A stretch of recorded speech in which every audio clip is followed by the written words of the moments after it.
And finally, Dr. Amy West, who will be presenting Walking Through the Bush with a Stone in Your Shoe, how social media helped me find the cure for back pain. Please welcome Dr. West.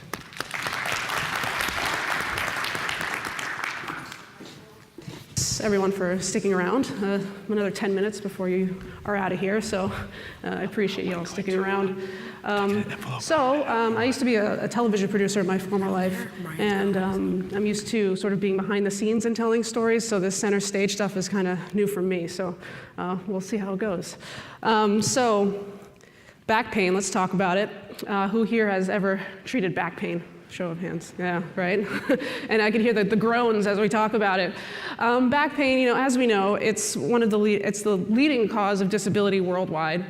We spend billions of dollars every year on back pain, and now the prevalence continues to rise, and the money we spend on back pain continues to rise. And what if I told you that social media actually helped me find the cure for back pain? And social media, it's becoming increasingly popular within the medical world. It allows people from across the world to communicate, people with similar interests to share ideas and ideas about treatment plans. And actually this year at our conference, you were able to designate yourself as a social media user with this I Tweet ribbon. So it's kind of a new interesting thing that's popped up. And so my story, essentially, it starts with a hashtag. And for those of you who don't know what a hashtag is, on Twitter, a hashtag designates a topic that people are talking about, and it allows you to link your comment with other people's comments all over the world. And I saw this hashtag, and I said to myself, what does that mean? I'm a rehab specialist, and I want to know what this whole failed rehab syndrome is all about. So I started searching on the internet and fiddling around on social media, as probably some of you are doing right now on your phones. And it led me to this guy. And this guy, his name is David Johnson, and he wears many hats. And one of the things that he's a neurosurgeon. He's Australian. He's a fitness enthusiast. And he is the person who coined the term failed rehab syndrome. And he coined this term after he had starting to receive many referrals of patients who had had chronic axial low back pain, who had had many rounds of physical therapy, injections, medications, et cetera, and even surgeries. And they started presenting to his clinic. And he's developed a really interesting way of treating these patients. And instead of taking them to the ORs, he takes them to the gym. And it's actually quite easy for him to do, because in his hospital, St. Andrew's War Memorial Hospital in Brisbane, Australia, they have built him his own fitness facility within the walls of the hospital, which is pretty cool. And what he does there during the day, he operates, and in the evenings, he coaches. And I thought this was really cool as someone who's into fitness myself. And I started searching online to find out more about this guy. And I looked at on YouTube, I tried to find out more. I listened to some of his lectures online, and I thought they were really interesting. And then I started the process of what is known as Facebook stalking. I don't know if you guys are familiar with that, but I started searching around to try to find out more about this guy. And I found his facility on Facebook, which is called the Functional Movement Training Center. And I saw this little thing here, and I sent him a message. And I said, hi, I'm a physiatrist. Probably don't know what that is.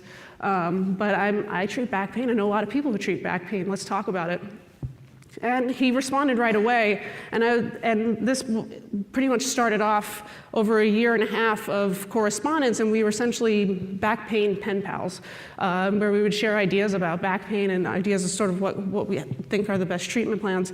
And after talking with him for over a year and a half, I said, I have to share our conversations with my physiatry colleagues back in the States. So, and how we treat back pain here, the usual, someone comes to our clinic, they have back pain, and we say, okay, we'll try PT, maybe some injections, some medication. And then if that doesn't seem to really work, so maybe we'll get some imaging, it probably won't show much, and sure enough, it usually shows some degeneration. And we say, okay, well, let's go back to one of these things that maybe the other one didn't work, and we'll try a different thing. And then eventually, maybe, sometimes they end up in a surgeon's office, and maybe a surgeon will operate on them, and usually that doesn't work. And then they start cycling over again, and this is failed rehab syndrome. This is what David Johnson was describing, and this is what we see in our clinics all the time, people with axial back pain who sort of are in this pain cycle that's pretty much never ending. And we as physiatrists are kind of square in the middle of that. And what David and I have talked about, and something that we strongly believe, is that all of these treatments and this cycle basically exists because all of our treatments target a downstream effect of what the actual true cause is. And because we're not targeting the actual cause, we're never going to be able to cure the disease. And what we have discussed as what we believe to be the true cause is movement dysfunction. People moving poorly through life. This leads to degeneration, and this is one of the reasons why even surgery is not curative in many cases, because you fix a spine, but if someone continues to move poorly on that fixed spine, it will eventually degenerate again, and they'll have pain again. So, how does movement dysfunction happen? So movement dysfunction happens when our body forgets how to properly perform functional movements. And what's a functional movement? Functional movement is something we're born knowing how to do, something that no one ever teaches us how to do, and that we do many times a day without even realizing it. So birds fly. You don't see a bird in the sky with one forgetting how to flap its wing going in circles, right? Babies squat perfectly. They have perfect squat form, actually. And no one teaches them how to do that. And when was the last time one of you got your butt below your knees like that, right? So babies do this perfectly. And over time, society essentially puts us in cages. We sit all day. We sit at the office. We sit in our cars. We sit on the couch. And our body essentially loses the agility, the coordination, the neuromuscular control to correctly perform these functional movements. And functional movements, if you got up out of a chair today, if you got up off the toilet today, if you put your pants on today, you did a squat. And imagine doing that many times incorrectly, and over time, this leads to degeneration in the spine. So in order to correctly, well, the good news is that we can re-educate our bodies to learn how to perform functional movements correctly again. But in order to do that, it really involves a paradigm shift in how we think and treat back pain. And we have to start thinking of back pain as a central nervous system movement disorder rather than a musculoskeletal one. Our rehabilitation of back pain must be more akin to how we rehabilitate a stroke. Someone who presents with hemiplegia, we don't tell them, strengthen that hemiplegic arm, it'll work again. We have to retrain the central nervous system in order to rehabilitate them, and back pain is no different. So David Johnson down in Australia has developed this system of what he calls movement therapy, which is more focused on the central nervous system rather than traditional PT, which is more MSK focused. And it involves these 5 principles, which I don't have the time to get into today, but it involves these 5 principles. And as you can see this is inside his training facility, and there's people of all ages, all body shapes and sizes. And the goal really of his therapy is to give patients the skills, to have them acquire new skills so that they can function in everyday life, rather than just making them stronger. And what you will not see in his gym, stuff like this, contraptions, right? If you're going to rehabilitate the central nervous system, if you're going to retrain agility, coordination, neuromuscular control, you can't do that by using a machine that doesn't require you have any of those skills in order to use it. Another thing you won't see are tables. And one of his quotes in his lectures is, the first thing someone does when you walk into a physical therapy gym is lay you down on a table. They're doing you a disservice. Our therapy sessions should be targeted on an active recovery, just like how we now do in concussion. There's really been a paradigm shift in that over the past 10 years, and it's all about active recovery. And another thing you won't hear is core strengthening. So and we've all had patients, athletes with strong cores who present and say, well, I have back pain. What are you going to tell them to do?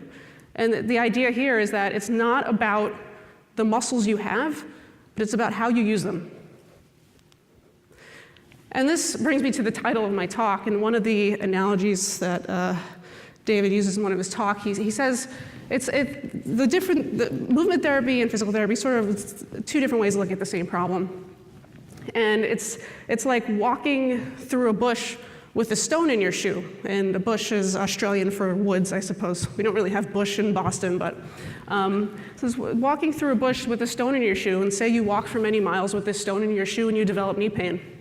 And if you were to go to a more traditional physical therapy program, they'd say, okay, let's massage your knee, let's stretch your hamstrings, let's strengthen the muscles around the knee, we'll see how you do. Whereas this movement therapy idea is more, let's work on getting that stone out of your shoe. Let's get to the root cause of your problem, so this way it will go away for good.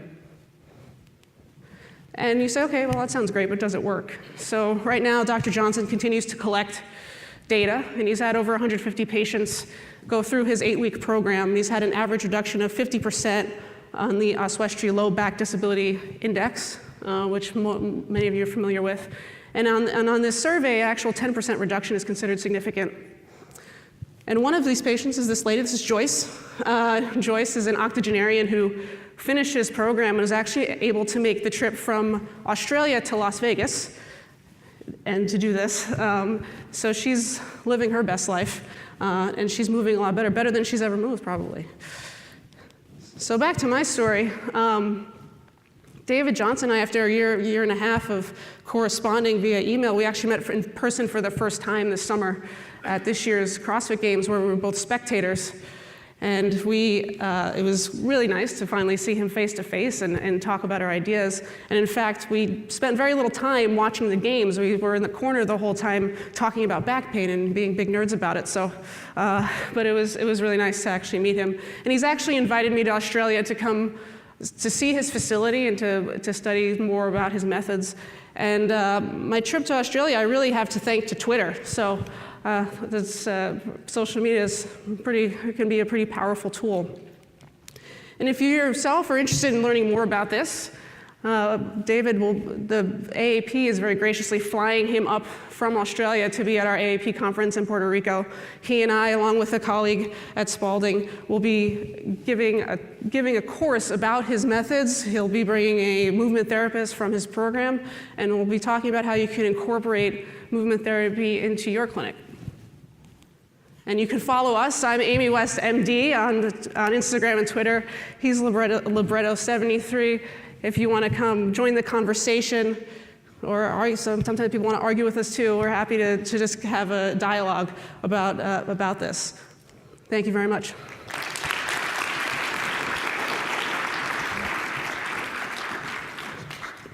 Thank you. Thank you, Dr. West.